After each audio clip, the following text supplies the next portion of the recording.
সাথে চরমোনাইয়ের জোট ভেঙে গেল, এই জন্য হয়তো আজকের ভিডিওটা আমি করছি কিনা। আসলে বিষয়টা এরকম না। চরমোনাইয়ের ব্যাপারে আপনারা 2018 বা 19 সালে আমার ইউটিউব চ্যানেলে নিশ্চয়ই কিছু ভিডিও দেখেছেন। তখন চরমোনাইয়ের ব্যাপারে বেশ কিছু জবাব দিয়েছেন। আমি এই ইসলামের আমাদের যেটা সবচেয়ে বড় জিনিস, যে আল্লাহর সাথে কাউকে শেয়ার করা যাবে না, এইটার বাইরে আল্লাহ তাআলা মানুষের সব গুনাহ মাফ করবেন। তো যেহেতু এত বড় বিষয়, যে কারণে এটার ব্যাপারে আমি অনেক আগে থেকে, আপনারা যারা আমার 21 টেলিভিশনে 21 চোখ দেখতেন, আমি তখনও কিন্তু এই যে মাজারের, যেসব মাজারগুলোতে অসামাজিক কার্যকলাপ হতো, তারপরে ধর্মের নামে যেসব অপসংস্কৃতি সেখানে করা হতো, সেগুলো নিয়ে আমি ব্যাপক সরব ছিলাম। 21 চোখ অনেকগুলো খুব হাস্যকর সব বিষয় নিয়ে আমি এই মাজারে যেগুলো হতো এগুলো নিয়ে কাজ করেছি। যাই হোক, ল্যাংটার মাজার, টাইগার বাবা, দড়ি বাবা, নানান বাবাটা নিয়ে আমি কাজ করেছি, বিড়ি বাবা। তো আমি চরমোনাইয়ের বিষয়গুলো নিয়েও বেশ সরব ছিলাম অনেক আগে থেকে। আজ থেকে প্রায় 3-4 মাস আগে জামাতের যে কোনো অনেক ঊর্ধ্বতন একজনের সাথে আমার সাক্ষাৎ হয়েছিল। তিনাকে আমি বলেছিলাম ওই সময়ে যে দেখেন, আপনারা এই লোকটার সাথে যে জোট করছেন, এই লোকটা কিন্তু খুবই ঝুঁকিপূর্ণ। তো ওনাকে আমি ঝুঁকিপূর্ণ যে কারণে বলেছিলাম সেটা হচ্ছে যে 2016 অথবা 17 ওই সময়ের দিকে, আমি সালটা ভুল করতে পারি, তারেক রহমানের সাথে এই চরমোনাই পীর সাহেবের মালয়েশিয়াতে একটা বৈঠক হওয়ার কথা ছিল, এবং সেই বৈঠকটার ঠিক একদিন আগে তারেক রহমান বা বিএনপির পক্ষ থেকে সেটা ক্যান্সেল করা হয়েছিল। কারণ তারেক রহমানকে জানানো হয়েছিল যে এই চরমোনাই পীর সাহেবের সাথে যেই প্রতিনিধি দল ঢাকা থেকে আসছেন, তার সাথে সেখানে রয়ের কিছু লোকজন আছেন। তো তিনার নিরাপত্তার কথা চিন্তা করে ঠিক একদিন আগে সেই বৈঠকটা বাতিল করা হয়। তো আমি তারপর থেকে ধরেন তাদের ব্যাপারে খুব সাবধান, এবং গত 15 বছরের আপনি চরমোনাইয়ের যে অবস্থাটা যদি দেখেন, জামাত ইসলাম সহ হেফাজতের অনেক নেতাদের উপর অনেক নির্যাতন, অত্যাচার এগুলো হয়েছে, কিন্তু চরমোনাই এই পীর সাহেবের এদের উপরে কোনো সমস্যা হয়নি। এরা দাপিয়ে বেরিয়েছে। মাঝখানের একটা সময় তো আপনার এই যে মাহফিল টাফিল, যে সময়টাতে মিজানুর রহমান আজহারীকেও দেশ থেকে বের করে দেওয়া হলো এই চরমোনাই পীর সাহেবের। আমি সিআইডির একজন অফিসারের কাছে শুনেছি, এটা 2024 যে ঘটনা, এটার আগে, তখন তিনি বলেছিলেন যে ভাই, আপনি কি জানেন যে এই যে আলেমদের যাদেরকে জেলখানায় নেওয়া হয়, এই যে মিজানুর রহমান আজহারীর যেই বাংলাদেশে থাকতে না দেওয়া, এটার পেছনে সবচাইতে বেশি কলকাঠি নাড়ছে কারা? এই যে ইসলামী আন্দোলন, যে চরমোনাইয়ের যেসব, ওই যে হাফিজুর রহমান কুয়াকাটা, তারপরে তার ভাই, এগুলো। তো এরা বহু আগে থেকেই ভণ্ড, এবং সবচাইতে বড় যে স্পর্শকাতর বিষয় সেটা হচ্ছে যে ভারতের সাথে তাদের যে সংযোগের অভিযোগ আছে, সেটা অনেক গুরুত্বপূর্ণ বিষয়। তো এই কারণে তাদের ব্যাপারে আমি জামাতকে তখন সতর্ক করেছিলাম যে দেখেন, আপনারা এই কাজটা করেন না। তখন তারা একটা উত্তর দিয়েছিল যে ইসলামী অন্য জামাত ইসলামের বাইরে যে দলগুলো আছে, তাদের মধ্যে এই ইসলামী আন্দোলনের একমাত্র তাদের সারা দেশব্যাপী বেশ কিছু মাদ্রাসা আছে, এবং তাদের সাংগঠনিক কিছু কার্যক্রম আছে, যে কারণে তারা চায়। আর আরেকটা কথা বলেছিলেন যে এটাই একমাত্র দল যেটা কিনা সবসময় এই খুব নোংরা ভাষায় কটাক্ষ করে এবং আজে বাজে কথাবার্তা বলে, তো কিছু খানা পিনা দিয়ে এদেরকে পাশে বসায় রাখা আর কি। তো অনেকটা এরকম জামাতের একটা পলিসি ছিল। তো ওই দিন আমি ওই নেতাকে বলেছিলাম যে এরা কিন্তু, আপনারা যদি ক্ষমতায় যান, মনে করেন তাদেরকে 30টা আসন দিলেন বা 50টা আসন দিলেন, ওই সময় তারা বোধহয়, আমার যতটুকু মনে আছে, 100 আসন চাচ্ছিল। তো আমি তাকে বলেছিলাম যে আপনারা তাদেরকে যদি নাকি 30, 40, 50 বা যে কটা আসনই দেন, তো সেই আসনগুলো তো মূলত তাদের আসন না, সেই আসনগুলো হচ্ছে এই জামাতের লোকজন, তারা তাদেরকে আসন দিলে জামাতের প্রার্থী সেখানে বসে যাবেন, বসে গিয়ে তাদের পক্ষে ভোট করবেন, অর্থাৎ জামাতের ভোটগুলোই চরমোনাই পাবে তখন। এখন আপনি তাদেরকে 40টা 50টা আসনের ভেতরে মনে করেন 20টা আসন তারা পেল, 20টা আসন যদি পেয়ে তারপরে আপনি সরকার গঠন করলেন, যদি জামাত ইসলাম এবার ক্ষমতায় আসেও সেটার একটা সম্ভাবনা তো তৈরি হয়েছে, যদি আসে সেক্ষেত্রে আমি মনে করি যে বিএনপিও বিশাল একটা ফাইট দেবে। তো খুব হাড্ডাহাড্ডি একটা লড়াই হবে এবারে নির্বাচনে, আমার বিশ্লেষণ। তো যদি এরকম হয় যে জামাত ইসলাম ধরেন 160টা পেল বা 155টা পেল বা 170টা পেল, বিএনপি ধরেন 130টা পেল, বা মানে আমি সাপোজ একটা কথা বলছি, এখন এই চরমোনাইকে যদি 20টা দেওয়া হয়, তার মানে ম্যাজিক ফিগার তো হচ্ছে 151, 151 আপনাকে পেতেই হবে। 151 পেতে গেলে আপনি ধরেন 170 যদি পান, তাহলে এখান থেকে 20টা আপনি তারে চরমোনাই পেল। চরমোনাই যদি পায়, এখন চরমোনাই মাঝখানে গিয়ে বলল যে আমরা এই চাই, কারণ তাদের চাওয়া তো যেটা চাবে তারা সেটা চাবে। তো তারা বলল যে আমরা এখন এইটা চাই, এটা না দিলে কি করবে, তারা সব পদত্যাগ করবে, সব চরমোনাইয়ের যে কজন এমপি আছে তারা সবাই চলে আসবে থেকে, সংসদ থেকে। তখন চলে আসলে আপনার অবস্থাটা কি হবে? আপনি 170টা নিয়ে সরকারে আছেন, এখন আপনার তো 150 হয়ে যাবে, তখন আপনি তো সংসদ তো ভেঙে দিতে হবে, আপনি ক্ষমতা হারাবেন। তো এইসব জিনিসগুলো আমি খুব এইভাবে বলেছিলাম ওই সময়তেই। বলার পরে তারা বলেছিল ঠিক আছে দেখা যাক কি হয়। তো কি হয় সেটা নির্বাচনের আগে যে হয়েছে, এটা আমি মনে করি জামাত ইসলামের জন্য অনেক বড় একটা পাওয়া। এখানে এই জোটটা ভাঙার পরে চরমোনাইয়ের পক্ষ থেকে একটা সংবাদ সম্মেলন করা হয়েছে। এটা নিয়ে এখনো কথা বলার মতো সময় আসে নাই, তারপরেও আপনাদেরকে একটু জানিয়ে রাখি। ডাক্তার শফিকুর রহমান একটা কথা বলেছেন যে তারেক রহমানের সাথে যেদিন তাদের দেখা হলো খালেদা জিয়া মারা যাওয়ার পরে, যে আমরা নির্বাচনের পরে সরকার গঠনের আগে আরেকবার বসবো। আর চরমোনাই তাদের সংবাদ সম্মেলনে বলেছেন যে এটা একটা পাতানো নির্বাচন, সিলেক্টেড, এটা ইলেক্টেড হচ্ছে না, এখানে সিলেকশন হচ্ছে। কারণ কি? কারণ হচ্ছে এরা মিলেমিশে তারপরে করবে। এই কথাটা আজকে যারা আমার ভিডিওটা দেখবেন তারা মনে রাখেন। খুব সমূহ সম্ভাবনা আছে, মাঠে বিশাল তোড়জোড়, বিএনপি জামাতের মধ্যে ব্যাপক বিরোধী একটা ভাব। কিছু কিছু মানুষ তো আছে প্যাচ লাগানোর তালেই আছে, বিএনপি জামাতের মধ্যে একটা বিশাল দ্বন্দ্ব তৈরি করা, আওয়ামী লীগ বিএনপির মতো অবস্থা তৈরি করা, এরা তো আছে। কিন্তু একটা শ্রেণী নির্বাচন করলে তো ভাই একই দলের মানুষও তো নির্বাচনে প্রতিদ্বন্দ্বিতা করলে তারা একজন আরেকজনের বিরুদ্ধে তুমুল বিরোধিতা করে, সেটা তো আছে, থাকবে, কোনো সমস্যা নেই। কিন্তু একটা সমূহ সম্ভাবনা আছে বিএনপি অথবা জামাত যারাই ক্ষমতায় যাক, একক সংখ্যাগরিষ্ঠতা পাক, যদি পায় তাহলে সরকার গঠন হবে দুই দল মিলে। দুই দল না, এই দলের সাথে জোটে কিছু আছে, এই দলের সাথে জোটে আছে, বাট মূল তো এবার খেলা তো হচ্ছে জামাত আর বিএনপির মধ্যে। এই দুই দলই সরকারে থাকবে, আমি যতটুকু এই দিক ওই দিক থেকে নানানভাবে জেনেছি আর কি। এটা হওয়ার একটা সম্ভাবনা আছে। অতএব এত এই চরমোনাইয়ের যে আপনার সংবাদ সম্মেলনে যে কথাটা বলেছে যে বিএনপি আর জামাত মিলেমিশে ইলেকশন সিলেকশন করছে, এটা কিন্তু ভ্যালিড একটা পয়েন্ট আছে। এটা চরমোনাই কোনোভাবেই চায় না। এবং চরমোনাই যখন দেখেছে যে না, চরমোনাইকে তো এখানে ঢোকানোর একটা উদ্দেশ্য আছে, সেই উদ্দেশ্যটা বাস্তবায়ন হচ্ছে না, তখন তারা চিন্তা করেছে যে না, এদের সাথে থাকা যাবে না, আগে থেকেই সরে যেতে হবে। এখন এখানে একটা কথা বলেছে চরমোনাই পীর সাহেব, বক্তব্যটা আপনাদের একটু শুনাইলে বোধহয় ভালো হয়, একটু শুনে নেন তিনি কি বলেছেন।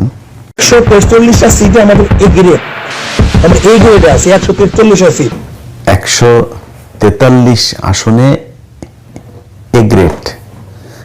এ গ্রেডটা কি আজ পর্যন্ত আমি জানি না, যে এ গ্রেড মানেটা কি। এ গ্রেড এটা তো বলতে পারে নাই, কিন্তু এই এ গ্রেড হোক আর গ্রেড হোক, যেটা এটা কি জিনিসটা কি আসলে, এটা ওনারা জিজ্ঞেস করেন বা গ্রেড বানান করতে বলেন ইংলিশে, আমার বিশ্বাস পারবে না। কিন্তু এটা যে বললেন, ধরেন এ গ্রেড মানে এটা কি বুঝায়, কি একটা জিনিসের গুণগত মানের ক্ষেত্রে বোঝায়, এই গ্রেড বোঝায়, গ্রেড দিয়ে উনি নির্বাচনের মাঠের এটারে ওনার প্রার্থীদেরকে কি বোঝাইতে চেয়েছেন আমি জানি না। নির্বাচনে তো আপনাকে কত ভোট পাবেন সেটা বিষয়, আপনার গ্রেড কি মানে প্রার্থী এত দামি দামি প্রার্থী, নোবেল বিজয়ী ইউনুস টিনুস এই টাইপের প্রার্থী তো আপনাদের নাই।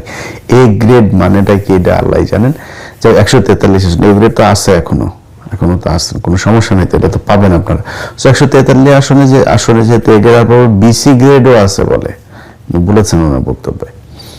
তো এই এ গ্রেড আমরা বিসি বাদ দিলাম, এ গ্রেডে যেহেতু আছে এটার তোর আর কোনো মিস নাই, এটা করার জন্য মানে ফেল করার তো কোনো চান্স নাই। তো এই গ্রেডের গুলো ফিরে আসুক 100টা। আজকে আমি যখন ভিডিওটা তৈরি করছি জানুয়ারির 19 তারিখ 2026, আজকের এই ভিডিওটা মনে রাখেন, চরমনের লোকজন এটা সেভ করে রাখেন, ডাউনলোড দিয়ে সেভ করে রাখেন।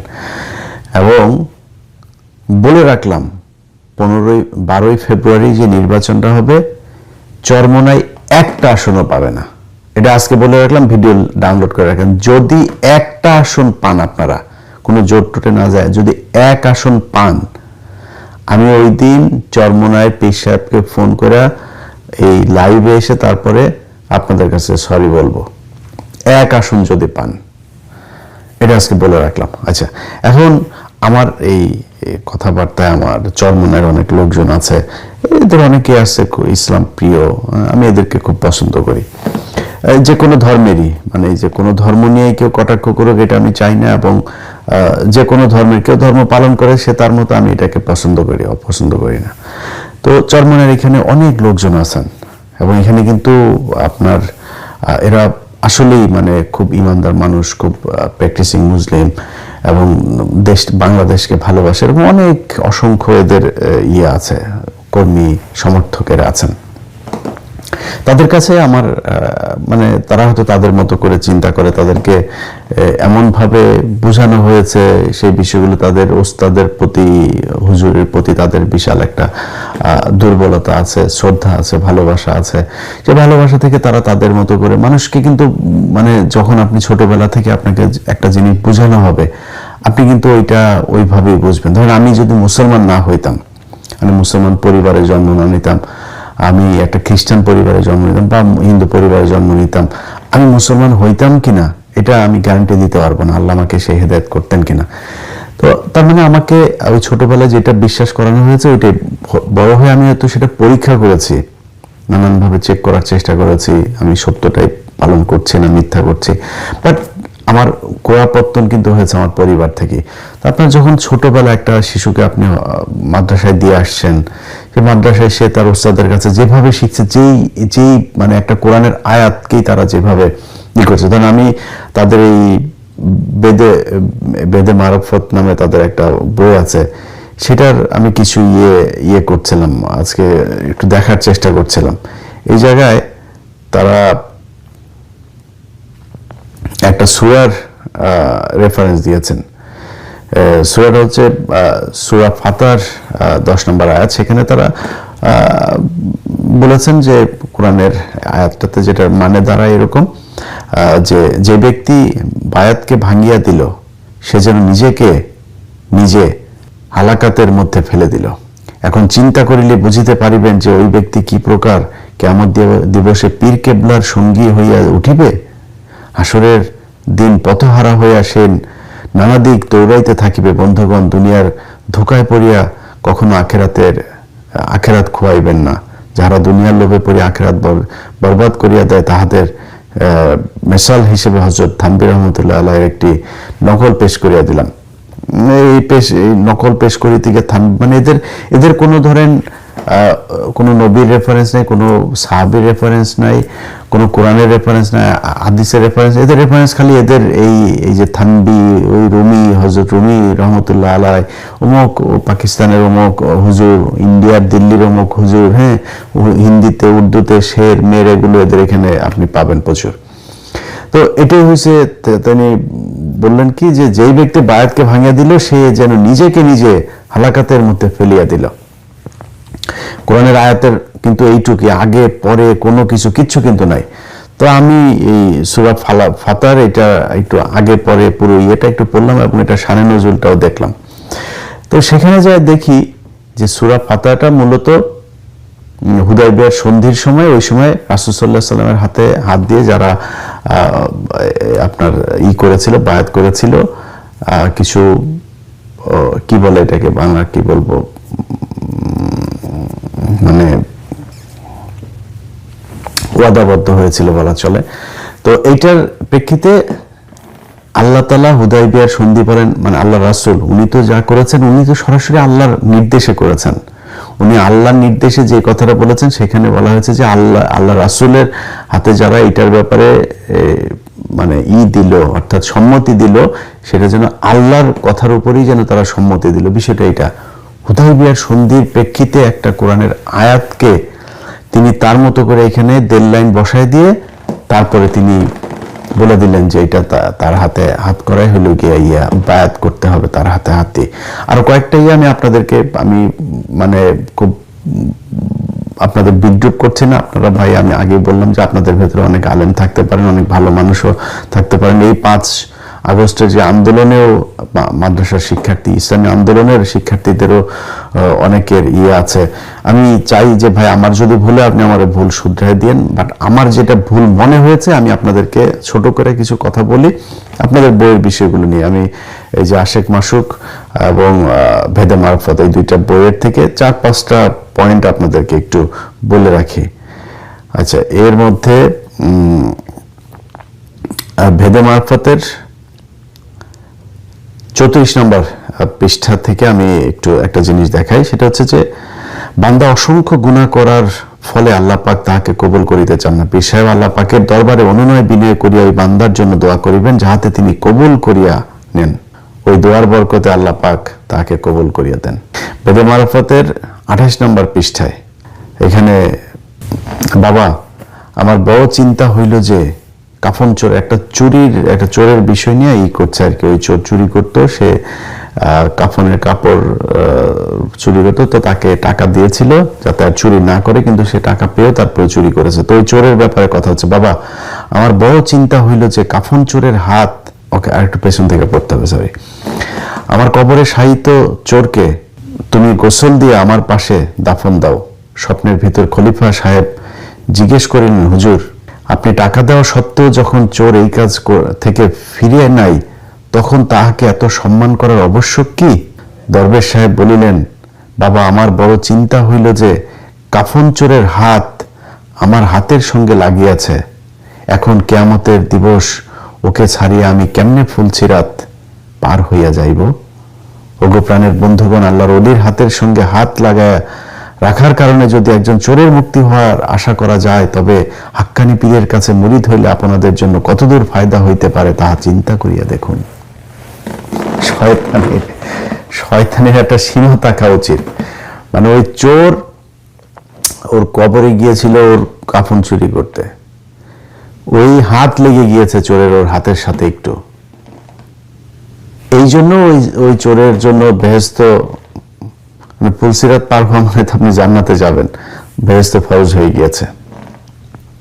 আচ্ছা, আরেক জায়গায় আরেকটা ঘটনা দেখেন, তখনই আচ্ছা এটা একটু বড় কিন্তু আমি পুরোটা পড়ছি না, পড়তে গেলে অনেক বড় হয়ে যাবে। যে একজন মৃত মানুষকে জীবিত করে ফেলেছেন আর কি আল্লাহর ওলি, হ্যাঁ, হযরত শামসুদ তাবরিজি রহমতুল্লাহ আলাই এর নকল, ওনার একটা বর্ণনা। ওই ঘটনা প্রকাশ হওয়ার পরে খাঁটি মুসলমান বাদশার কাছে এই খবর পৌঁছানো হইল। বাদশাহ কুতুব সাহেবকে দরবারে হাজির করিয়া জিজ্ঞেস করিলেন, হুজুর আপনি কি বলিয়া বৃদ্ধের নাতিকে জিন্দা করিলেন? মানে যে মৃত ব্যক্তিকে জিন্দা করেছেন। তিনি বলিলেন যে আমি বলিয়াছি, হে ছেলে আমার আদেশে জীবিত হইয়া যাও, আমার আদেশে জীবিত হইয়া যাও।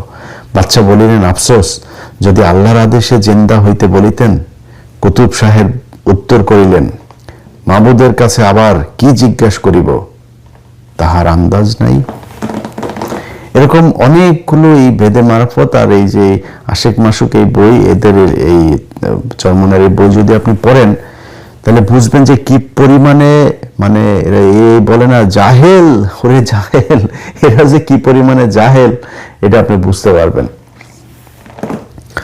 ওই এই পর্যন্ত এই 2 পীর সাহেব আপনার সাপের কিচ্ছা, গরুর কিচ্ছা, বাইন মাছের কিচ্ছা, তারপরে সৌদিতে যায় ধরা পড়েছে, সেখানে গিয়ে সে তাকে সৌদি বাদশা ফাহাদ পর্যন্ত তারে করেছে, তার সাথে দেখা করার জন্য তার বাসা থেকে খবর নিয়ে আসতো, সারাদিন সে ওইখানে বয়ান শোনাইতো তাদেরকে, বুঝছেন। তারপরে দেখা গেল এক ভিডিওতে এই ইংলিশ বলতে পারে না, এই মানে আরবি বলতে পারে না, আরবি বুঝেও না, আরবির জন্য তার দোভাষী নিয়ে তারপরে বসায় তার বক্তব্য দেওয়ানো হয়।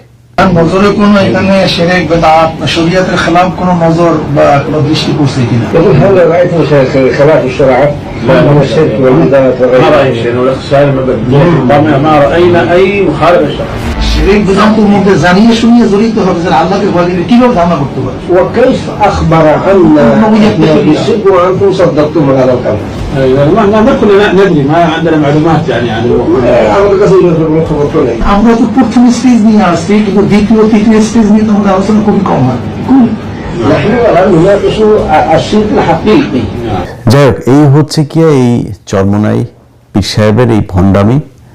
সো আপনারা যারা তাকে অন্ধভাবে বিশ্বাস করেন, অন্ধভাবে তার প্রতি আনুগত্য প্রকাশ করেন, এবং যেসব মানুষ মনে করেন যে আপনার এই যে পীর সাহেবের, চরমোনাই পীর সাহেবের ইয়েতেই করা যায়, করলেই আপনি বেহেশতে চলে যাবেন, এরকম বাংলাদেশে ভণ্ড অনেক আছে, দেওয়ানভাগী ভণ্ড, কুতুববাগী ভণ্ড, তারপরে এই যে আটরশির ভণ্ড, তারপরে ওই আরেকটা আছে ওই যে আটরশি টেপে দেয় যে ফয়সাল, হ্যাঁ, বিশাল ভণ্ড, আওয়ামী লীগের ছিল, পলাতক এখন। তারপরে এই চরমোনাই আরেক ভণ্ড, ওই যে কুয়াকাটা মাটা এগুলো, এটার সাথে যে কটা থাকে এরকম ভণ্ড আছে কিছু। আবার এরকম এই ভণ্ডদের ভেতরে আবার এই যে আরো কিছু ভণ্ড আছে, সবাই আর না বলি আজকের ইয়েতে। যাই হোক, আমার কথা হলো যে ভাই, আপনি এই নিয়ে, মানে যে ব্যক্তি কোরআন, আল্লাহ, রাসূল এগুলো নিয়ে যে ব্যক্তি মিথ্যা কথা বলতে পারে, তার দিয়ে পৃথিবীর সবকিছু সম্ভব। এটা শেখ হাসিনার চাইতেও ভয়ঙ্কর। মানে শেখ হাসিনারা তো মানুষ জানে ও ইসলাম বিদ্বেষ, ও ইসলাম মুসলমানদের বিরুদ্ধে কাজ করে, কিন্তু ওরা যে ও নিজে লেবাস টেবাস পরে তারপরে এগুলো করে। এই যে ধরেন আপনি ইয়েতে যদি দেখেন, মানে কোরআনের প্রথম দিকের যে আয়াতগুলো, যেমন সূরা বাকারা, এসব জায়গায় খুব বেশি এই মুনাফিকদের কথা বলা হয়েছে। ওই রাসূল সাল্লাল্লাহু আলাইহি ওয়াসাল্লাম যখন ইয়েতে গেলেন, মদিনায় যখন হিজরত করলেন, হিজরত করার পরপর কিছু নতুন একটা সমস্যা তৈরি হলো, সেটা হলো যে মুনাফিকদের সংখ্যা বেড়ে গেল।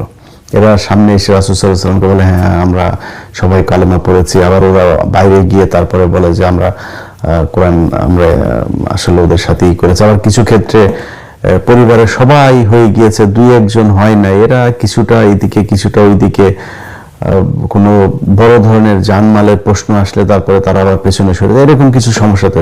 তা আমি মনে করি এবং এদের ব্যাপারে খুব কঠোর ভাবে বলা হয়েছে। সো এরা মুশরিকদের চাইতে এরা ভয়ঙ্কর। সো এই ধরনের মুনাফিক, এরা তো কাফের টাফের ফতোয়া দেয়, আমি ফতোয়া দিলাম না, আমার কাছে মনে হয় যে এ আসলে মুসলমান নাই।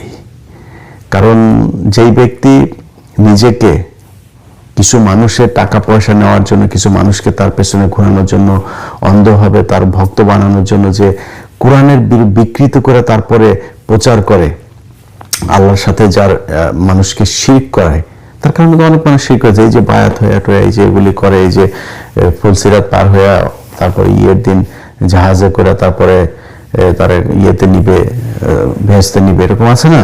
তো এই যে কথাবার্তাগুলো বলে যে মানুষকে বিভ্রান্ত করে এবং মানুষকে যে শিরক করায়, এটা তো এটা রেজাল্ট তো সে পাবে। এবং আমার বিশ্বাস যে আল্লাহ তাদের এইটার কিছুটা নতিজা পৃথিবীতে দেখায় নিয়ে যাবেন।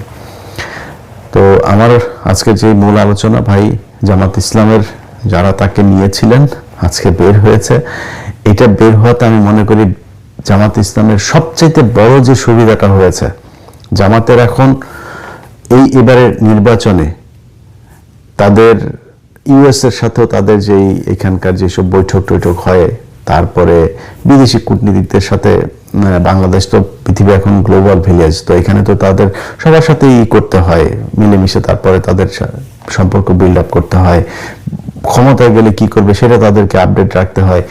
এটা করতে গিয়ে যাদের সাথে কথাবার্তা হয়, একটা বড় চ্যালেঞ্জ হলো যে ইসলামী দল, যেটা আমি এর আগেও বলেছি যে এই যে ইসলাম শব্দটা থাকাটা, মানে আমি ভাই, আমার যদি কেউ মাথায় পিস্তল ধরে যদি বলে যে তুই বল তুই মুসলমান, আমি এটা বলবো না ভাই। আমার যদি এটা বলাইতে মারা ফেলো, কোনো সমস্যা নেই। আল্লাহর কাছে মানে মানে তওবা করি, আল্লাহ যেন অহংকার মনে না করেন, এইটুকু ঈমান আছে, আল্লাহ যেন এইটুকু ঈমান রাখেন। এখন এরপরেও আমি বলি যে এই যে জামাত ইসলাম, এই ইসলাম নামটা রাখাতে অনেক সমস্যা হয়েছে বাংলাদেশের জন্য, ইসলামের জন্য অনেক সমস্যা আছে। তো সেই সমস্যাটার ব্যাখ্যা কিন্তু তাদেরকে দিতে হয়। সেই ব্যাখ্যা দিতে গিয়ে তাদেরকে দেখেন, এই যে আপনি দেখেন না যে তাদের নারীদেরকে তাদের নিয়ে আসতে হয়েছে, তারপরে নানান কথাবার্তার মধ্যে তাদের অনেক হিসাব টিতাব করে তারপরে কথা বলতে হয়। বিদেশিদের কাছে জবাব দিতে হয়, তোমরা ইসলামী দল, তোমরা কি করবা, তোমরা কি শরিয়া ফেরত আনবা কিনা, এইসব প্রশ্নের উত্তর তাদের দিতে হয়। সেইখানে এই চরমোনাই এদের দলে থাকাটা, এইটা অনেক বড় একটা, আমি মনে করি যে তাদের জন্য দুর্বলতা হতো যে এই দলটা তাদের সাথে থাকে, এবং এটা না থাকাটা এখন বিদেশিদের কাছে তাদের জবাব দিতে অনেক বেশি সহজ হবে। এটার পরে যদি ভোটের কথা কেউ বলেন, আমি জানি না ভাই, আমি বাংলাদেশে যতদিন পর্যন্ত ছিলাম, এখন কি তাদের বিশাল ভোট আসলে 143 গ্রেডে হয়েছে কিনা, যদি বিশাল কিছু না হয়, আমি আমার দেখা মতে এরা একটা আসনও পাবে না। কিছু কিছু জায়গায় যেমন বরিশাল টরিশাল তাদের কিছু পকেট জায়গা আছে, এখানে কিছু ভোট কাটবে, কিন্তু আসন একটাও পাবে না। এখন আমার এই পুরো ভিডিওর পরে চরমনের ভাইরা যারা আমার সাথে, আপনি এটা ডিফার করতে পারেন যে না আমি আপনার কথা মানি নাই, গালাগালি দিতে পারেন, মানেন নাই, কোনো সমস্যা নেই। বাট আপনাকে একটা প্রমাণ করার জন্য, আপনার পীর সাহেব সত্যি না আমি সত্যি, এটা প্রমাণ করার জন্য আপনাকে একটা সবশেষ পরীক্ষা দিয়ে যায়। এই পরীক্ষাটার রেজাল্ট আপনারা কিছুদিনের মধ্যে পাবেন। সেটা কি, আপনাদের উনি তো ভেদে মারফতের আপনাদের যে লেখাটাকা, তারপর আমরা অনেক গায়েবের ব্যাপারে আপনারা অনেক কিছু জানেন। আপনাদের ডাকে গরু ছুটা চলে আসে, খুঁটা টুটা সব উঠায়। সো এই যে এত গায়েবের ব্যাপারে আপনারা জানেন, চরমনের পীর সাহেব 143 আসনে তাদের এ গ্রেড, এটা গায়েব থেকেই বলেছেন। সো এই গায়েব যদি সত্যি হয়, আপনাদের কাছে আমি মাপ চাবো। আর যদি গায়েব সত্যি না হয়, আমি যেটা বললাম সেটা সত্যি হয়, তাইলে আপনারা যারা মুরিদান আছেন, আপনারা জবাব দিয়ে দিন। আমাদের অনেকের মাথার মধ্যে শুধু কোরআন কোরআন সরার, শুধু কোরআন কিচ্ছু না। বঙ্গবন্ধু শেখ মুজিবুর রহমান একজন মুসলমান, ইসলামের জন্য কাজ করেছেন, সব গঞ্জাম লাগিয়ে যাইতেছে, ফতুয়া দেয়া শুরু করছে জাহেলরা ফতুয়া দেয়া শুরু করছে। জাহেল গন্ডমূর্খ, কিছু ইংলিশ ফিংলিশ পড়িয়া, বাংলা টাংলা পড়িয়া বাস ফতুয়া দেওয়া শুরু করছে। বাংলাদেশের বেশিরভাগ মানুষ এখন তারা বলছে যে আমরা অনেক অনেক শাসন দেখেছি, কিন্তু ইসলামের শাসন, ইসলামী নীতি আদর্শ বাস্তবায়নের যে শান্তি সুফল কুফল, এটা আমরা দেখি নাই। এখন বেশিরভাগ মানুষ চায় যে তারা ইসলামের পক্ষে একটা অবস্থান তৈরি হোক এবং সে অনুযায়ী দেশ চলুক। বিএনপি কেন যে ছাত্রদের থেকে আলাদা হচ্ছে আমি জানি না। বিএনপির ইদানিং বক্তব্যগুলি মনে হয় যেন তাদের বক্তব্য আসলে সে আগের বক্তব্য বর্তমান বক্তব্যের মধ্যে কোনো মিল নেই। তারা আমাদেরকে ফেসিসের সহকারী হিসাবে ঘোষণা দিয়েছেন। প্রধানমন্ত্রী শেখ হাসিনার কপালে নামাজের দাগ দেখা যায়। আমি প্রশ্ন করলাম যে আপনার কপালে তো নামাজের দাগ দেখছি। হুজুর আমি 7 বছর বয়স থেকে আমি নামাজ পড়ি। কিভাবে? কল হুজুর আমি যদি নামাজ না পড়তাম, আমার মা আমার জন্য ঘরে ভাত পাক করতো না। আমার মাকে আমাকে নামাজি বানাবার জন্য চেষ্টা করেছি, সেই থেকে আমি নামাজ পড়ি, নামাজ ছাড়ি না। 1463 ঈসাই সালে এই বাংলাদেশে এসেছিলেন ইরাক থেকে শেখ বুরহানুদ্দিন সাহেব। তিনি টঙ্গীপাড়ায় এই দিন প্রচার করার জন্য সেখানে অবস্থান করেন। রাত ডাক শুনেই বলবে বিএনপি আপনারা কোথায় ছিলেন? প্রতিবার ঈদের কথা বলেছেন, ঈদের পরে সংগ্রাম করবো, ঈদের পরে শিক্ষা করবো। হাজার ঈদ চলে গেছে, আপনারা আন্দোলন করতে পারেন নেই। সব বিষয়গুলোই জাস্ট আলোচনাটা আপনাদের সামনে আমাদের সম্মানিত বিএনপি মহাসচিব তিনি উপস্থাপন করেছেন। সেটাই আমাদেরও একই কথা। এই জামাত যেখানে যেখানে লাগবে ওখানে ইসলাম ধ্বংস হয়ে যাবে।